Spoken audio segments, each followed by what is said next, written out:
微小，这部分你怎么看？对不起。咳连3咳，媒体联访话都还没说完，李嘉芬真的忍不住了。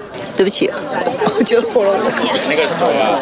转过身，李嘉芬咳到弯腰，一旁幕僚赶紧送上水，但她解释这不是感冒，而是空气品质确实不太好，因为我最近眼睛也在过敏。所以眼睛肿起来了。高雄空气品质好不好？李嘉芬很有感。不过改善空污，韩国瑜上任后虽然说要祭出重拳，不过对于中钢污染最严重的湿式炼焦炉改干式，以及建制室内煤矿沙堆置场，却允许耗费6到8年以上，引发环团不满。这东西哦哎，煤灰直接抹在市长韩国瑜、高雄环保局长袁忠兴、环保署长张子静大头照上。环团说，这象征居民长期忍受空污的无奈。局长只是说他期盼、他希望，那我觉得这是一种没有作为的推脱支持，这样。这个都是可以改善的，为什么不能改善呢？